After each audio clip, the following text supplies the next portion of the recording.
Salve galera, beleza? Vamos falar da queda de Dom Pedro II.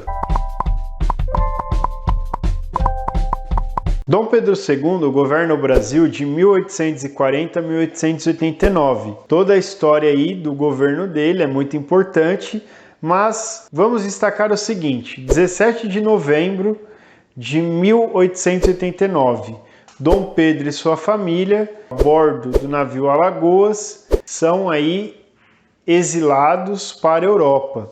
E na Europa eles vão passar a viver à custa de amigos. Então Dom Pedro vai vivenciar a morte de Teresa Cristina.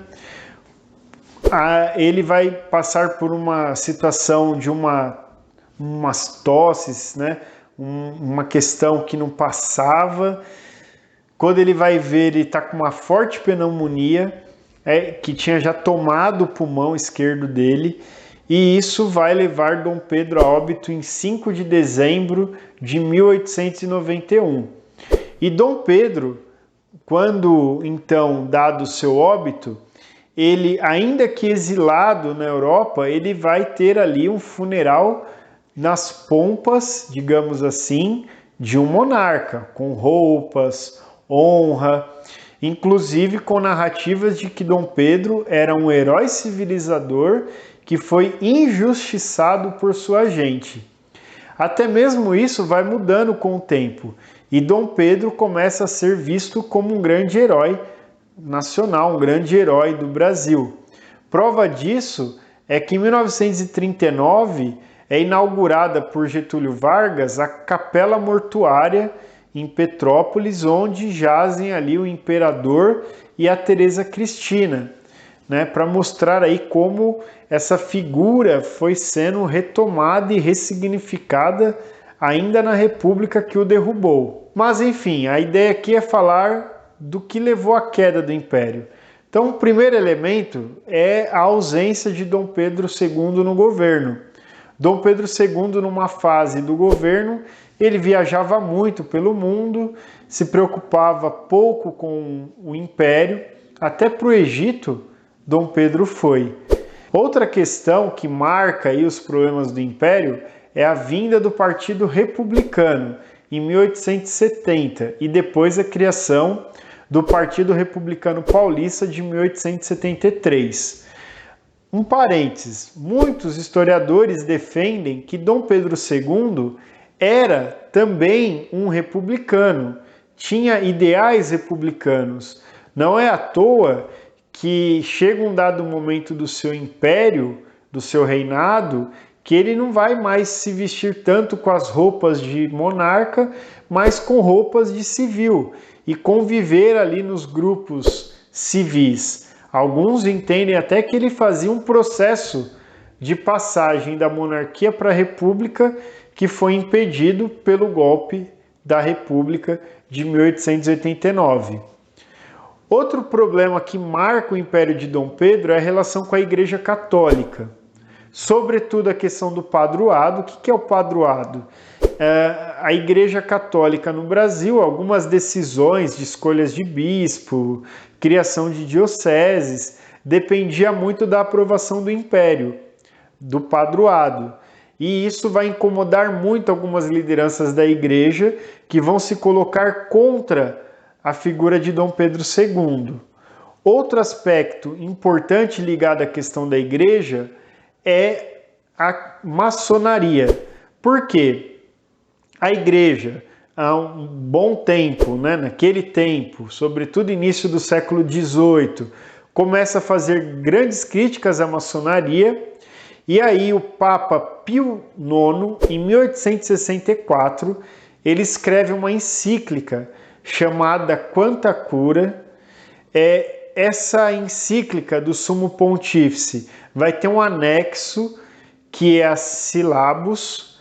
Nesse anexo, que traz lá os 80 erros da modernidade, vai existir também uma crítica muito grande à maçonaria, a membros da igreja que praticavam também a maçonaria.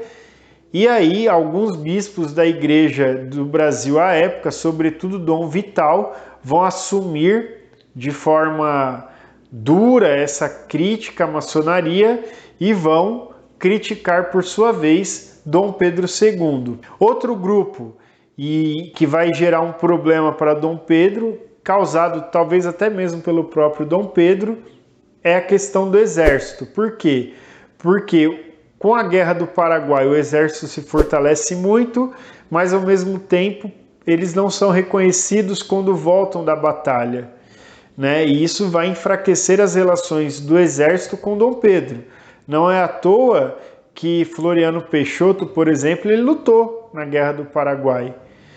Um outro aspecto ainda ligado ao exército é que Dom Pedro vai aplicar a censura aos militares, que não podiam então emitir opinião em jornais, em pasquins da época, em revistas, enfim.